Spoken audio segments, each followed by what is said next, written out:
नमस्कार दोस्तों, मेरा नाम है शशिकांत पंडित और आपका स्वागत है मूनस्टोन क्लासेस में। तो इस पर्टिकुलर वीडियो में हम लोग समझने वाले हैं क्लास 9 की साइंस की chapter number 8 that is force and laws of motion. यह फिजिक्स का सेकंड चैप्टर है और साइंस का 8th चैप्टर है। ठीक है, तो इसमें हम लोग पढ़ेंगे force and laws of motion और ये इस चैप्टर का ये फर्स्ट पार्ट है। इसको हम लोग दो अलग अलग पार्ट्स में समझेंगे। जो फर्स्ट पार्ट है इसमें हम लोग बेसिकली समझने वाले हैं फोर्स क्या होता है, ठीक है, और फोर्स से क्या क्या चेंजेस हो सकते हैं, ठीक है, मोशंस में से रिलेटेड किस टाइप के फोर्स होते हैं, अलग अलग हम लोग क्लासिफिकेशंस पढ़ेंगे किस टाइप के होते हैं, जिसमें नॉन कॉन्टैक्ट कॉन्टैक्ट फोर्स के बारे में पढ़ेंगे, बैलेंस्ड अनबैलेंस्ड फोर्स के बारे में पढ़ेंगे, बहुत सारे एग्जांपल्स पढ़ेंगे। और साथ ही साथ में जो गैलीलियोस के एक्सपेरिमेंट थे उसको समझ लेंगे और उसको समझने के बाद हम लोग लॉज ऑफ मोशन में आ जाएंगे जो कि न्यूटन्स ने दिए थे। तो जनरली 3 लॉज ऑफ मोशन है, जिसमें से फर्स्ट सेकंड एंड थर्ड जो है हम पहला जो है इस वीडियो में पढ़ेंगे, सेकंड एंड थर्ड जो है हम लोग सेकंड वाले पार्ट में पढ़ेंगे। ठीक है, तो इतना कुछ हम लोग पढ़ेंगे, तो इस वीडियो को अंत तक जरूर देखिएगा, काफी इंटरेस्टिंग होने वाली है ये वीडियो और बहुत कुछ सीखने समझने मिलेगा आपको। ऐसे और भी अन्य वीडियोस अगर देखना चाहते हैं, चाहे वो मैथ्स हो, साइंस हो, सोशल साइंस हो, उसके सारे जो लिंक्स है वो आपको डिस्क्रिप्शन बॉक्स साथ ही साथ पिन कमेंट में मिल जाएगा, आप वहां से देख सकते हैं। इस वीडियो को अंत तक जरूर देखिएगा और अगर अच्छा लगे तो लाइक शेयर सब्सक्राइब जरूर कर दीजिएगा। तो चलिए बिना लेट किए हम लोग स्टार्ट करते हैं, समझते हैं। सबसे पहले समझेंगे कि फोर्स एक्चुअली होता क्या है। ठीक है, उससे सबसे पहले समझने से पहले फर्स्ट चैप्टर में हम लोग ने क्या पढ़ा था। फर्स्ट चैप्टर यानी मोशन में क्या पढ़ा था, हम लोग ने पढ़ा था कि motion of an object along in a straight line. Generally हम लोग ने स्ट्रेट लाइन, उसमें बहुत सारे टर्म्स हम लोग ने पढ़ा था, पोजीशन, वेलोसिटी, एक्सेलरेशन, फिर कर्व्स, बहुत सारे हम लोग ग्राफ पढ़े थे, है ना, v versus T, speed and distance, acceleration versus time, इन सब के ग्राफ्स हम लोग पढ़े थे। फिर सर्कुलर सर्कुलर मोशन से रिलेटेड भी बहुत छोटा सा कंसेप्ट वो भी हम लोग ने जाना था। ठीक है, तो we saw that such a motion can be uniform and non uniform motions के बारे में भी, ये सब कुछ हम लोग ने इंस्टेंटेनियस स्पीड, वेलोसिटी सब कुछ डिस्कस कर चुके हैं फर्स्ट चैप्टर में। तो अगर वो नहीं देखे हैं तो उसको जरूर देखिएगा, उसके जो लिंक्स है सब आपको डिस्क्रिप्शन बॉक्स में मिलेंगे। एंड साथ ही साथ में मैंने न्यूमेरिकल्स भी, क्वेश्चन आंसर्स भी फर्स्ट चैप्टर के डिस्कस किए थे, इस चैप्टर के भी मैं डिस्कस करूंगा। वो जो आएगा numericals and question answer third part में आएगा, सेकंड पार्ट में इसके बाकी वाला पार्ट्स आएंगे। ठीक है, तो इस पर्टिकुलर वीडियो में हम लोग ने ये समझेंगे कि व्हाट कॉजेज द मोशन। हम लोग मोशन तो पढ़ लिए थे, लेकिन मोशन के पीछे क्या है।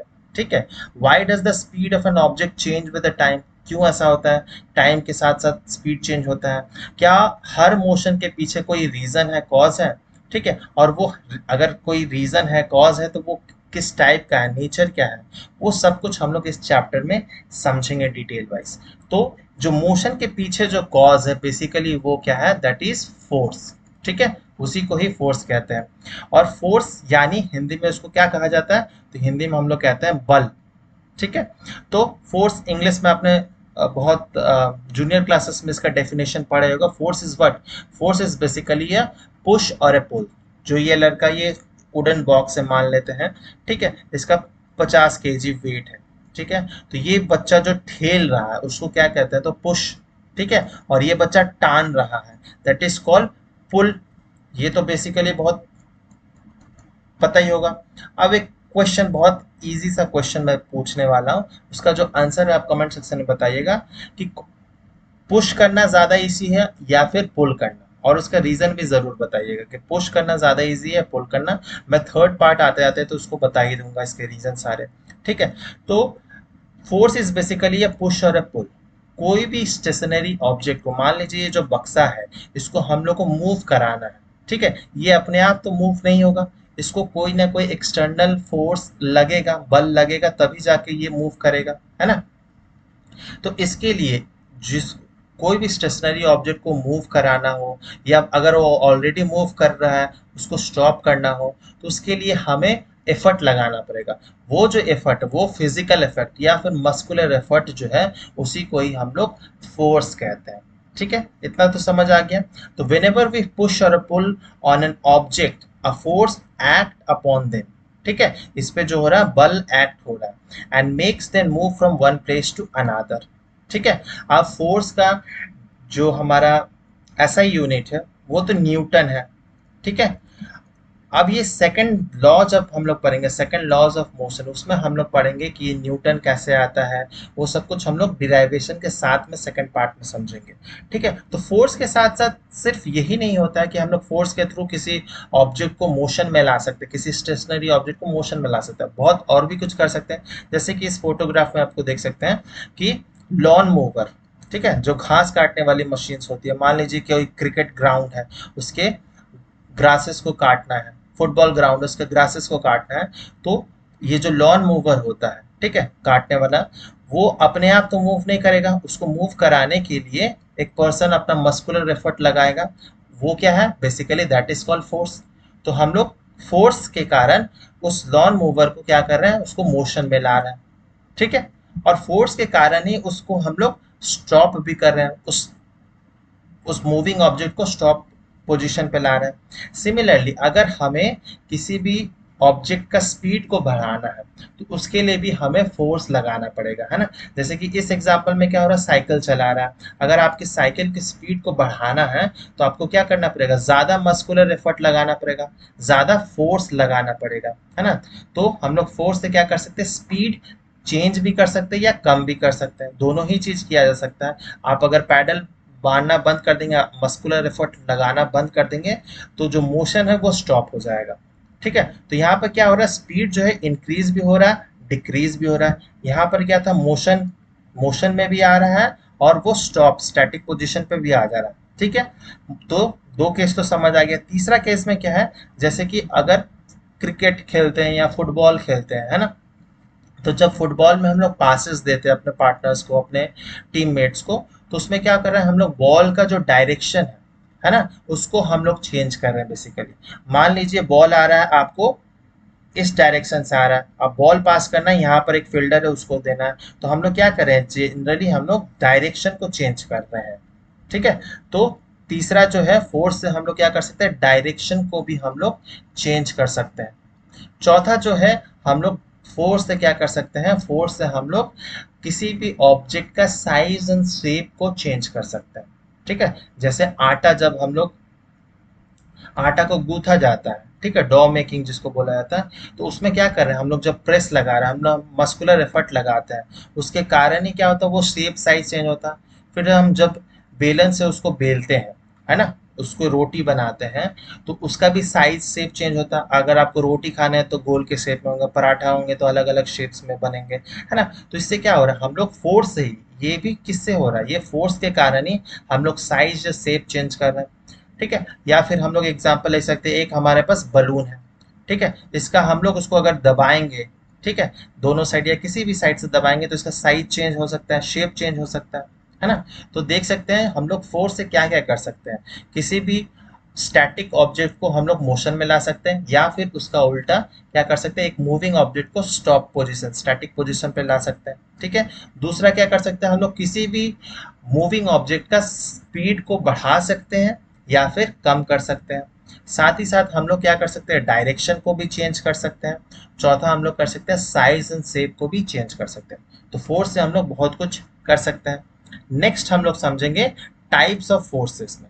ठीक है, तो generally there are two types of forces, एक होता है कॉन्टैक्ट फोर्स और एक होता है नॉन कॉन्टैक्ट फोर्स।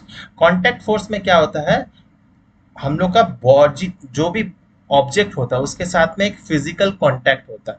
ठीक है, और नॉन कांटेक्ट में ऐसा कोई भी फिजिकल कांटेक्ट नहीं होता है। जैसे कि ये कांटेक्ट फोर्स में सबसे पहला है मस्कुलर फोर्स, है ना। अगर हमें ये डंबल उठाना है, ठीक है, बॉडी बिल्डिंग में उठाना है, तो वो ऐसा तो नहीं है कि उसको हम लोग मैग्नेटिक पावर के थ्रू खींच सकते हैं, आयरन मैन तो है नहीं सब कोई, है ना। तो उसको क्या करना पड़ेगा, हम लोग को अपने हाथों से एक फिजिकल कांटेक्ट इस बार से करना पड़ेगा, है ना, तभी जाके वो उठ पाएगा, नहीं तो ये उठ नहीं पाएगा। यहाँ पर कोई मैजिक या वीएफएक्स तो यूज नहीं किया जा सकता है ना। तो ये हो गया इसमें मस्कुलर फोर्स, ये क्या है, कांटेक्ट फोर्स है। सिमिलरली मैकेनिकल फोर्स, ये पुली है, ठीक है, इसको देख आपको पता ही होगा, पुली होगा, जब हम लोग कुआं में से पानी निकालते हैं तो इसमें क्या करें, हम लोग मैकेनिकल फोर्स लगा रहे हैं। ठीक है, या फिर फ्रिक्शनल फोर्स, तो मैकेनिकल फोर्स जो है वो दूसरा टाइप का हो गया। अब मैकेनिकल में आ जाएगा आपका काइनेटिक, ठीक है, वो सब हम लोग बाद में बताएंगे, काइनेटिक पोटेंशियल एनर्जी वाला, जब हम लोग वर्क वाला चैप्टर को समझाएंगे। फिर तीसरा टाइप ऑफ फोर्स जो है वो हमारा है फ्रिक्शनल फोर्स, ठीक है। फ्रिक्शनल फोर्स ये वही फोर्स है जिसके कारण हम लोग मूव कर पाते हैं किसी भी सरफेस पे आराम से, ठीक है। तो फ्रिक्शनल फोर्स भी क्या होता है, frictional force is also contact force, दो ऑब्जेक्ट के बीच में होता है, ठीक है। तो ये भी हम नेक्स्ट टॉपिक में इसको और डिटेल से समझा देंगे, ठीक है। तो ये टाइप क्या हो गया, ये तीनों ही कॉन्टैक्ट फोर्स का एग्जाम्पल हो गया। फिर नॉन कॉन्टैक्ट फोर्स का जैसे हो गया ग्रेविटेशनल फोर्स, कोई भी एक फ्री फॉलिंग बॉडी मान लेते हैं, जैसे ये स्काई डाइविंग कर रहा है, ठीक है। तो ये क्या हो रहा है, under the action of gravity, है ना, ग्रेविटी जो है नीचे की तरफ डाउनवर्ड फ्लो कर रहा है, इसीलिए वो क्या होगा, ये ग्रेविटेशनल फोर्स है, ठीक है। ये ग्रेविटेशनल फोर्स है, जब ग्रेविटेशन चैप्टर आएगा तो उसमें और डिटेल में बता दूंगा। इसमें क्या हो रहा है, यहाँ पर कोई भी कांटेक्ट नहीं हो रहा, physical contact. Same goes with electrostatic force, ये तो एग्जांपल आपने कभी ना कभी किया होगा। आपके अगर बाल ड्राई है, ठीक है, तो उसके साथ में अगर हम लोग जो कंघी होते हैं, प्लास्टिक वाली कंघी स्पेशली, कंघी को अगर हम लोग रब करेंगे अपने हेयर पे, तो वो क्या होगा, चार्ज गेन कर लेगा। और अगर कुछ अगर पेपर के पीसेस रहेंगे उसके ऊपर से हम लोग मूव कराएंगे तो वो पेपर के पीसेस जो है वो अटैच हो जाएंगे, है ना, अट्रैक्ट हो जाएंगे। तो बेसिकली क्या हो रहा है, यहाँ पर चार्ज गेन हो जा रहा है, ठीक है। तो ये आप करके खुद ही देख सकते हैं। फिर तीसरा टाइप ऑफ जो नॉन कॉन्टैक्ट फोर्स है वो है हमारा मैग्नेटिक फोर्स। मैग्नेटिक फोर्स में भी there is no physical contact between two objects, ठीक है। इन तीनों ही केस में देख सकते हैं कि there is no physical contact between any two objects, but in contact force there is a physical contact, तभी होगा ये पॉसिबल, ठीक है। तो ये बेसिक चीजें तो पता ही होगी। नेक्स्ट हम लोग पढ़ने वाले हैं बैलेंस्ड एंड अनबैलेंस्ड फोर्स, काफी इंटरेस्टिंग है। तो सबसे पहले पढ़ेंगे बैलेंस्ड फोर्स।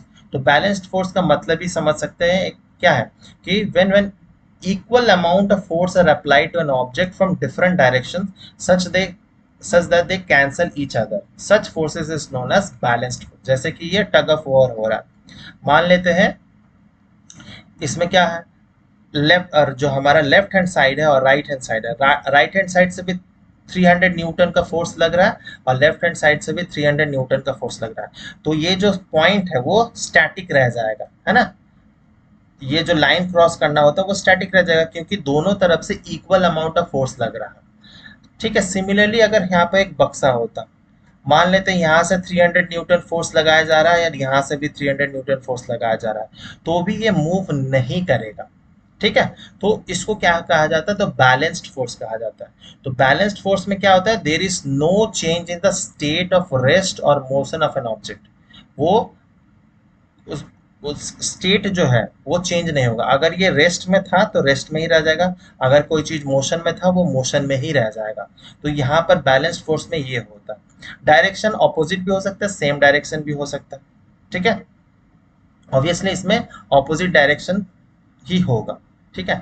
सेकेंड केस देख सकते हैं कि जब एक व्यक्ति खड़ा है किसी भी, मान लेते हैं फ्लोर पे ही खड़ा है, तो यहाँ पर दो टाइप ऑफ फोर्स लगते हैं, ये भी बैलेंस्ड फोर्स है, देख सकते हैं। एक होता है the ground pushes the person toward the upward direction, ठीक है, जिसको नॉर्मल कहा जाता है, जो परपेंडिकुलर एक्ट होता है, ठीक है। और एक होता है the force of gravity pulls the downward direction, और एक हो गया ग्राउंड जो वेट हो गया उस पर्सन का, है ना, वो डाउनवर्ड के तरफ में पुल करेगा due to the action of gravity.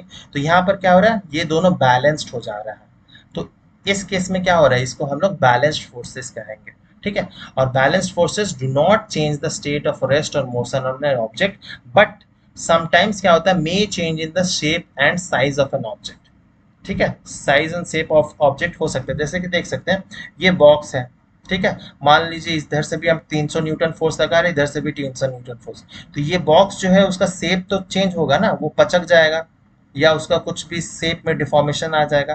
तो शेप साइज चेंज हो सकता है, ठीक है, लेकिन हर बार ऐसा नहीं होता। जैसे कि ये रस्सी, ठीक है, रस्सी ये स्प्रिंग थोड़ी ना है कि इसका साइज शेप चेंज हो जाएगा, लेकिन वही अगर हम लोग रबर बैंड के थ्रू करेंगे, रबर बैंड के थ्रू इक्वल फोर्स दोनों डायरेक्शन से लगाएंगे तो शायद हो सके कि इसका साइज शेप चेंज हो जाए, है ना। तो ये बहुत इंपॉर्टेंट है बैलेंस्ड फोर्सेस में, ये समझना बहुत जरूरी है। अब हम लोग समझेंगे अनबैलेंस्ड फोर्स। तो अनबैलेंस्ड फोर्स जस्ट इसका ऑपोजिट है, when a force applied to an object are of different magnitude, ठीक है, और not in opposite direction to cancel each other, ठीक है, इसमें ऑपोजिट डायरेक्शन होना ही पड़ेगा ऑब्वियसली, ठीक है।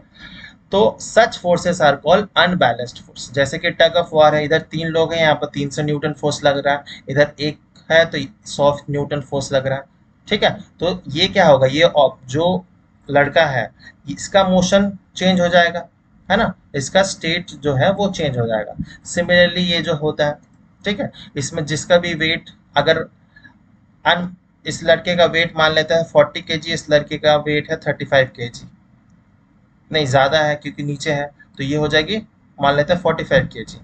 तो अनबैलेंस्ड फोर्स हो गया। अगर दोनों का वेट इक्वल होता तब ये इक्वल पोजीशन पे होता, है ना, अप डाउन नहीं होता। तो अनबैलेंस्ड फोर्स क्या होता है, unbalanced force can alter the state of rest और मोशन, ये दोनों ही कर सकता है। किसी भी ऑब्जेक्ट को अगर वो मोशन में तो उसको स्टॉप कर सकता है, या फिर स्टैटिक पोजीशन पे तो उसको उसको मोशन में भी ला सकता है, ठीक है। फिर unbalanced forces can cause acceleration in an object, ठीक है, ये भी कर सकता है। कोई स्टैटिक पोजीशन पे अगर हम लोग उसको मान लेते हैं, कार खड़ी हुई है, इसको हम लोग फोर्स लगाएंगे तो ये मूव कर सकता है ना। Unbalanced force can change the shape and size of an object, ये तो होना ही है, अनबैलेंस्ड फोर्स है ये तो होगा ही। तो ये आपको मेन डिफरेंस पता चल गया होगा बैलेंस्ड एंड अनबैलेंस्ड फोर्स का, ठीक है। नेक्स्ट हम लोग पढ़ेंगे, वो पढ़ेंगे फोर्स ऑफ फ्रिक्शन, जो मैं बोल रहा था। तो बेसिकली क्या है, ये फ्रिक्शनल फोर्स जो है कंटैक्ट फोर्स है। तो it is the force extended between two surfaces are in contact with each other, बहुत इंपॉर्टेंट है।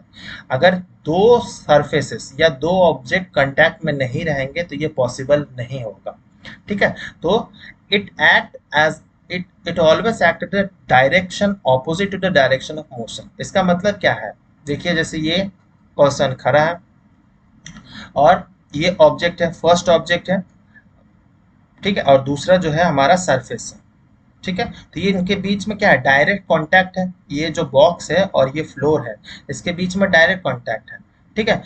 और ये लड़का जो है ठेल रहा है, इस तरफ में इसको पुश कर रहा है, ठीक है। तो डायरेक्शन जो हो गया मोशन का, तो वो इस तरह से है, मोशन तो इधर हो रहा है, लेकिन फ्रिक्शनल फोर्स किधर लग रहा है, तो फ्रिक्शनल फोर्स जस्ट ऑपोजिट है। तो जिधर भी डायरेक्शन होगा फोर्स का या मोशन जिस तरफ होगा, उसके जस्ट ऑपोजिट डायरेक्शन में फ्रिक्शन एक्ट करता है, ठीक है। ये था स्मूथ सरफेस के लिए और ये रफ सरफेस के लिए। स्मूथ सरफेस में क्या होता है, फ्रिक्शनल फोर्स जो होता है वो कम होता है, फ्रिक्शनल फोर्स जो होता है वो कम होता है, क्योंकि जो इनके दोनों के बीच में क्या है, स्मूथ सरफेस है, तो यहाँ पर फ्रिक्शन जो होगा, घर्षण जो होगा वो कम होगा। लेकिन वहीं अगर रफ सरफेस ले लेंगे तो इनके बीच में क्या होगा, बहुत ज़्यादा इसमें फ्रिक्शन बढ़ जाएगा, तो ये बहुत ज़्यादा मूव नहीं कर पाएगा। जितना ज़्यादा ये मूव कर पाएगा ये उतना मूव नहीं कर पाएगा। यहाँ पर क्या है, फ्रिक्शनल फोर्स जो है वो ज़्यादा है, ठीक है। तो यहाँ पर इस बंदे को ज़्यादा फोर्स लगाना पड़ेगा, ठीक है, इसको ज़्यादा फोर्स लगाना पड़ेगा। तो जैसे कि हम लोग देखते होंगे कि सड़कों पे आजकल जो नई सड़कें बनती है, उन पे क्या होता है, उनके बीच बीच में गैप्स में इक्वल डिस्टेंस पे बड़े बड़े पत्थर लगाए जाते हैं, ठीक है। तो ये क्यों लगाया जाता है, ताकि रोड के ऊपर में फ्रिक्शन को बढ़ाया जा सके। और अगर फ्रिक्शन बढ़ेगा तब एक्सीडेंट जो होते हैं, स्पेशली जो बारिश का समय होता है, बाइक्स कार वो स्किड करने लगते हैं, है ना। तो उसको कम करने के लिए बेसिकली ये छोटे छोटे पत्थर लगाए जाते हैं ताकि फ्रिक्शन को बढ़ाया जा सके, ठीक है। तो फ्रिक्शन बहुत बहुत इंपॉर्टेंट भी है और साथ ही साथ बहुत ज़्यादा नुकसान भी करता है। और अगर बहुत बड़े बड़े पत्थर लगा देंगे तो क्या होगा, जो साइकिल या किसी का भी टायर होता है वो बहुत जल्दी खराब हो जाएगा।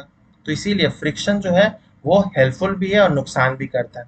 वो हम किसी अलग वीडियो में उसको और डिटेल में समझा देंगे, ठीक है। तो ये आपको समझ आ गया होगा, और ये भी बहुत बहुत इंपॉर्टेंट डायग्राम, ठीक है। तो ये तो मैं बता दिया, नॉर्मल जो है वो ऊपर के डायरेक्शन में है, ठीक है, परपेंडिकुलरली एक्ट करता है।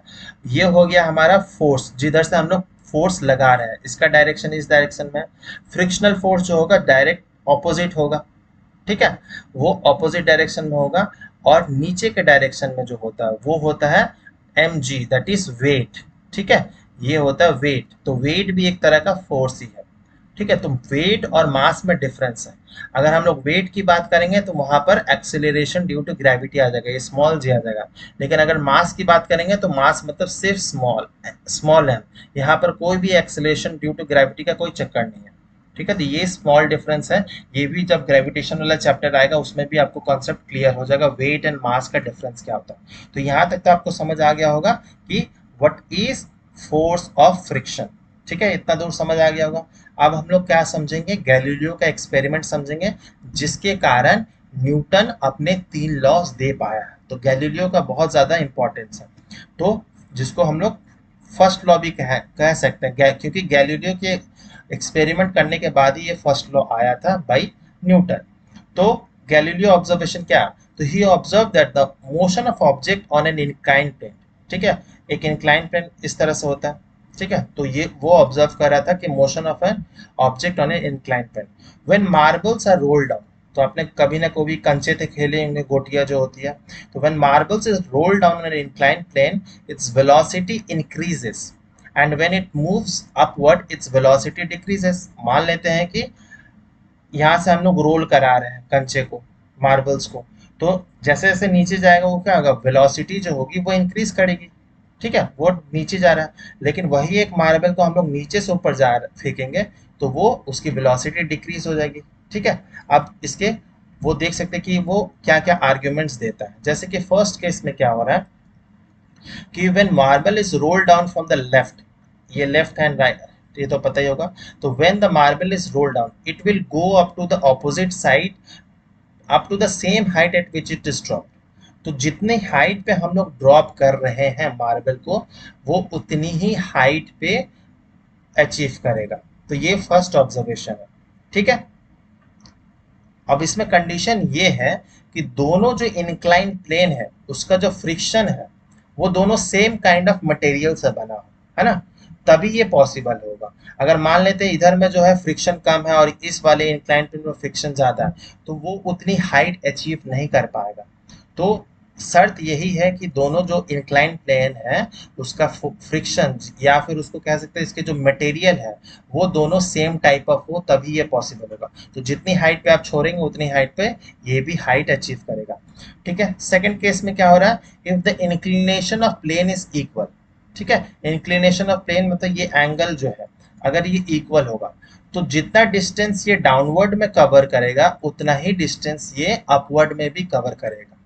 ठीक है, तो ये हो गया हमारा सेकंड हमारा पॉइंट। ठीक है, तो the marble would travel equal distance when climbing up as well as travelling while rolling down. ठीक है, तो डिस्टेंस जो है यहाँ पर सेम रहेगा। तीसरा केस जो है कि if we decrease the angle of inclination in the right hand side, angle of inclination जो है वो डिक्रीज हो जा रहा है। मान लेते हैं कि इधर में है 45 डिग्री है एंगल, और इधर में एंगल ऑफ इंक्लिनेशन जो है 40 डिग्री मान लेता है। ठीक है, उस केस में क्या होगा, the marble would travel further until it reaches the original height. ठीक है, तो ओरिजिनल हाइट तक तो वो अचीव करेगा ही।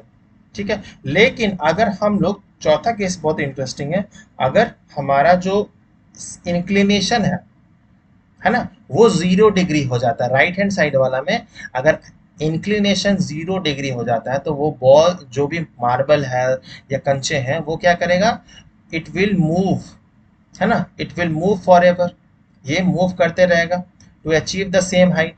क्योंकि हाइट तो अचीव नहीं हो रहा है, क्योंकि इधर में एंगल ऑफ इंक्लिनेशन 0 है, तो ये अचीव ही नहीं हो पाएगा, तो ये मूव करते रहेगा। लेकिन ऐसा जनरली प्रैक्टिकली होता नहीं है, क्योंकि ये कहीं ना कहीं आके स्टॉप होगा, क्योंकि इन दोनों के बीच में एक कॉन्टैक्ट फोर्स है ना, तो यहाँ पर फ्रिक्शन लगेगा और ये बॉल आके कहीं ना कहीं स्टॉप होगा।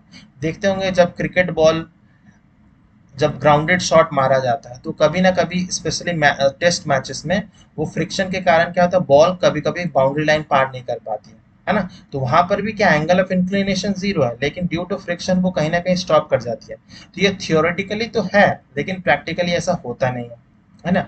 तो गैलीलियो इन एक्सपेरिमेंट से क्या इन्फरेंस गेन करता है कि ही gains that we need an unbalanced force to change the motion. ये मैंने पहले ही बताया कि अनबैलेंस्ड फोर्स से ही हम लोग मोशन को चेंज कर सकते हैं of the marble, but no force is required when marble is moving uniformly. ठीक है, जैसे इस केस में मार्बल जो है वो यूनिफॉर्मली मूव कर रहा है, तो इसमें हम लोग को कोई भी फोर्स की जरूरत नहीं पड़ेगी। ठीक है, in other words object move at a constant speed if no force act on it.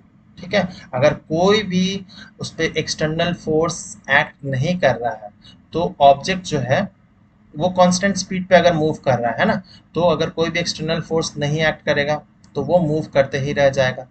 ठीक है, तो यहीं से यही गैलीलियो एक्सपेरिमेंट से ही, गैलीलियो के आइडिया से ही न्यूटन 3 लॉज ऑफ मोशन देता है, जिसमें हम लोग इस पर्टिकुलर वीडियो में पहला लॉ ऑफ मोशन को समझेंगे, जिसको कहा जाता है फर्स्ट लॉ ऑफ मोशन, या फिर इसको कहा जाता है लॉ ऑफ इनर्शिया। काफी इंपॉर्टेंट है। इस लॉ में क्या कहा जाता है, an object remain in a state of rest और in uniform motion in a straight line unless compelled to change that state by an applied force. ठीक है, अगर मान लेते हैं कि कोई भी एक टेबल पर ऑब्जेक्ट आपका मान लेते हैं पेंसिल बॉक्स ही है, अगर जब तक हम लोग कोई एक्सटर्नल फोर्स नहीं लगाएंगे वो ऑब्जेक्ट जो है वो अपना मोशन में ही रहेगा। अगर वो रेस्ट में है तो रेस्ट में रहेगा, अगर वो यूनिफॉर्म मोशन में मूव कर रहा है तो वो यूनिफॉर्म मोशन में ही मूव करेगा। यही है basically first law of motion, कि whenever an object remains in a state of rest or a uniform motion in a straight line unless compelled to change that state by an applied external force, जब तक हम लोग नहीं देंगे। और इसी property को ही बेसिकली इनर्शिया कहा जाता है, the tendency of undisturb object to और rest stay at rest or to keep moving with the same velocity is called inertia। इसी प्रॉपर्टी को ही inertia कहा जाता है। ठीक है, तो इसको ही बहुत जगह में, बहुत सारे बुक्स में law of first law of motion और law of inertia same thing है। ठीक है, तो that is why the first law of motion is also called the law of inertia. जैसे कि ये फुटबॉल है, अगर फुटबॉल को हम लोग जब तक एक्सटर्नल फोर्स नहीं लगाएंगे, मान लीजिए जब तक हम लोग उसको फुट से किक नहीं करते हैं, वो अपना मोशन में अपना जो स्टैटिक पोजीशन है वही मेंटेन करके रखेगा, है ना। अब एक्सटर्नल फोर्स जो है वो हमारा पैर भी हो सकता है या फिर बहुत तेज हवा भी हो सकता है, हवा का झोंका भी हो सकता है, वो कुछ भी हो सकता है एक्सटर्नल फोर्स। लेकिन यहाँ पर क्या हो रहा है, एक्सटर्नल फोर्स लगेगा तभी इसका मोशन चेंज होगा। ठीक है, अनटिल अनलेस अगर जब तक हम लोग एक्सटर्नल फोर्स नहीं लगाएंगे तब तक वो मूव नहीं करेगा। और जब कांस्टेंट स्पीड पे मूव कर रहा है, when an object is in motion it will continue with constant speed and direction. ठीक है, unless acted on the force by N unbalanced force. और ये बॉल कब स्टॉप होता है, जब एक अनबैलेंस्ड फोर्स हम लोग लगाते हैं। इधर से क्या हो रहा है, हम लोग एक फोर्स लगाते हैं, नेट जाली लगा देते हैं जो गोल्स पे लगा होता है, तब जाके ही वो बॉल रुकता है, नहीं तो वो हिट कर जाएगा किसी को, है ना। तो इसी को बोला जाता है Newton's first law of motion या लॉ ऑफ इनर्शिया। इसके दो बहुत क्लासिक एग्जांपल हैं, ये आपने कभी ना कभी डेली लाइफ में फील किया ही होगा। जब भी हम लोग वी जनरली क्या होता है, we fall forward when brakes are applied, चाहे वो बस में जा रहे हो या फिर ट्रक में जा रहे हो या किसी भी जा रहे हो, ट्रेन में भी जा रहे हो, अगर अचानक ब्रेक लगता है, मान लीजिए आपका बॉडी जो है वो क्या है, वो आपके ऑब्जेक्ट जो भी आपका व्हीकल है, ठीक है, उसके साथ में रेस्ट पोजीशन पर रहता है ना, वो सीट के साथ में हम लोग रेस्ट पोजीशन पर रखते हैं। लेकिन until the drivers apply a braking force to stop the motor car and when the application of brakes, जब हम लोग ब्रेक लगाते हैं द कार स्लोज डाउन। ठीक है, हम लोग जनरली यहाँ पर क्या करें, कार का एग्जांपल लेके चल रहे, कार धीरे धीरे तो स्लो डाउन होता है, लेकिन हमारा जो बॉडी का है मोशन वो सेम ही रह जाता है। ठीक है, इनर्शिया के कारण, है ना। तो इसी कारण से हमें झटका लगता है और इसीलिए कार्स में, व्हीकल्स में क्या होता है, सेफ्टी बेल्ट लगाया जाता है। ठीक है, तो चाहे आप फ्रंट सीट में बैठे या पीछे वाले सीट में बैठे, सीट बेल्ट लगाना बहुत ज़रूरी हो जाता है, नहीं तो क्या होगा, एक्सीडेंट होगा, इंजरीज हो सकते हैं। ठीक है, अब ये जो है ज़रूरी नहीं है, व्हीकल किसी में भी हो सकता है। अगर आप साइकिल चलाते हो, ठीक है, और आप अचानक से, मान लीजिए आपकी स्पीड अच्छी खासी है, ठीक है, और अचानक से ब्रेक मारेंगे तो आपका बॉडी जो है सामने की तरफ मूव करेगा। Same it goes with bike, चाहे वो कार हो या फिर ट्रेन हो, किसी में भी ये फील तो होगा ही होगा। अब ये डिपेंड करता है कितना झटका लगेगा, वो जनरली दो चीज पे फील कर इम्पोर्टेंस है, वो है मास, उस व्हीकल का मास, और साथ ही साथ आपका मास, एंड वेलोसिटी, कितने स्पीड पे वो मूव कर रहा है। अगर आपकी वेलोसिटी ज़्यादा है तो आपको झटका ज़्यादा लगेगा, और अगर वेलोसिटी कम है तो नहीं लगेगा, है ना। तो साइकिल में क्या होता है, जनरली इसमें मास कम होता है अगर हम लोग साइकिल और कार में कंपेयर करेंगे तो साइकिल का बहुत कम वेट होता है, इसीलिए उसके इसमें क्या होगा, झटका जो है कम लगता है। लेकिन इसमें कार में, ट्रक में इसमें झटका ज़्यादा लगता है, तो इंजरी के चांसेस ज़्यादा होते हैं। इसीलिए छोटे व्हीकल्स में ज़्यादातर सीट बेल्ट नहीं होता जनरली, लेकिन इन सब में सीट बेल्ट कंपलसरी होता है लगाना भी। सिमिलरली इसका ऑपोजिट भी एक एग्जांपल है कि जब हम लोग कोई भी चीज़ को अचानक से स्टार्ट करते हैं तो हम लोग क्या होता है, वो हम लोग पीछे की तरफ गिर जाते हैं। तो we generally fall back when a vehicle start moving in a forward direction. इसका भी लगभग वही है। बिकॉज क्या होगा, सडन स्टार्ट ऑफ बस या किसी में भी brings motion to the bus, बस मूव करने लग रहा है या फिर मेट्रो मूव करने लग रहा है। एज वेल एज क्या होगा, हमारा फीट जो है, पैर जो है, क्योंकि वो इस फ्लोर से अटैच्ड है तो वो भी मोशन में आ जाता है। लेकिन जो हमारा अपर बॉडी है वो स्टैटिक रहता है, वो मूव नहीं करता। इसीलिए हम लोग क्या होता है, वो पीछे के तरफ में हम लोग को झटका लगता है। तो ये दोनों ही एग्जाम्पल आपने डेली लाइफ में कभी ना कभी महसूस किया होगा। तो ये क्या है, इनर्शिया का ही एग्जाम्पल है। सिमिलरली, ठीक है, तो इनर्शिया बेसिकली क्या है, तो inertia of an object is dependent upon its mass. ठीक है, ये क्वेश्चन दिया जा सकता है कि इनर्शिया जो है, inertia of an object is dependent upon its mass. जैसे कि एग्जांपल देख लीजिए, ये एक, यहाँ पर दो कंटेनर्स है, ठीक है, बाल्टी है बेसिकली, एक में सैंड रखा हुआ है, एक में सैंड नहीं रखा हुआ। तो इनर्शिया किस में ज्यादा होगा, तो ऑब्वियसली जिसका मास ज्यादा होगा उसका इनर्शिया भी ज्यादा होगा। ठीक है, तो जब अगर हम लोग को मूव कराना होगा, किसी को भी मोशन में लाना होगा, तो ये जिसमें सैंड रखा हुआ उसमें हमें ज्यादा फोर्स लगाना पड़ेगा तभी ये मूव कर पाएगा। लेकिन जिसमें सैंड नहीं है उसमें थोड़ा सा भी फोर्स लगाएंगे तो वो मोशन में आ जाएगा। तो जनरली क्या होता है, लाइटर ऑब्जेक्ट के पास में लेस इनर्शिया होता है, लेकिन हेवियर ऑब्जेक्ट के साथ में मोर इनर्शिया होता है। ठीक है, तो फॉर एग्जाम्पल मान लेते हैं एक ट्रक है और एक कार है। ये हमारा ट्रक और ये कार ले लेते हैं। ठीक है, ऑब्वियसली इसका मास जो है ज्यादा है, इसका मास जो है कम है। ठीक है, मान लेते इसका जो व्हीकल का स्पीड है वो है 5 मीटर पर सेकेंड, इसका कार का जो है स्पीड है 10 मीटर पर सेकेंड। ठीक है, तो सबसे ज्यादा नुकसान किसका होगा, आपको क्या लगता है? तो आप लोग बोलेंगे कि इसका स्पीड ज्यादा है तो ये ज्यादा नुकसान करेगा, नहीं, ये ज्यादा नुकसान करेगा। ठीक है, ये जो ट्रक है इसको ज्यादा, क्योंकि इसका मास ज्यादा है। ठीक है, अगर ट्रक जो है वो धीमे धीमे चल भी रहा है तो अगर कोई उसके सामने खड़ा हो जाएगा तो उसको भी कुचल सकता है, लेकिन वही अगर उसको ज्यादा हानि हो जाएगा। लेकिन अगर वही कार है या फिर बाइक है, उससे अगर हम लोग को एक्सीडेंट होता है तो उतना ज्यादा नहीं लगेगा। ठीक है, तो ऑब्वियसली, लेकिन ये सब प्रैक्टिकली कभी करने का जरूरत नहीं है। लेकिन ये आप देखते होंगे कि अगर एक वहीं पर अगर एक ट्रक सिर्फ खड़ा है अपना स्टेटिक पोजीशन में, वेलोसिटी अगर जीरो है तो उससे कुछ भी नहीं होने वाला। ठीक है, तो ये जो कंसेप्ट है ना, ये बेसिकली मास एंड वेलोसिटी का जो कंसेप्ट है, इसको ही मोमेंटम कहा जाता है। तो ये सारे ही चीजें जो है लिंक्ड अप है। तो मोमेंटम जो है हम लोग सेकंड लॉ जब पढ़ेंगे उसमें हम लोग समझा देंगे। ठीक है, लेकिन बस आपको यहाँ तक तो समझ आ जाना चाहिए कि inertia, inertia object is dependent upon its mass. ठीक है, is dependent upon its mass. और सिम सिम और एक एग्जांपल ले सकते हैं, जैसे कि ये वाला एक्सपेरिमेंट आप घर में भी कर सकते हैं।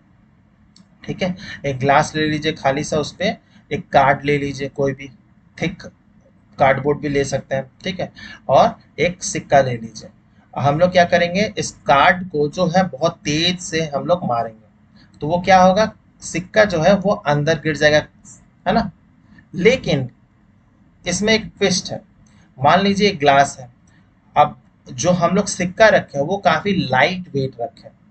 ठीक है, अगर काफी लाइट वेट रखे हैं तो इस केस में क्या होगा, सिक्का जो है वो ग्लास में नहीं गिरेगा, वो बाहर गिर जाएगा। आप इसको खुद करके प्रैक्टिस करके देख सकते हैं कि मान लीजिए इसमें 1 रुपया का सिक्का लेकर हम लोग यूज कर रहे हैं एक बार, और एक बार 10 रुपये का सिक्का लेकर कर रहे हैं। तो देखिएगा 1 रुपये का चांसेस है कि वो क्या करेगा, वो दूर जाके गिरेगा, वो ग्लास में नहीं गिरेगा।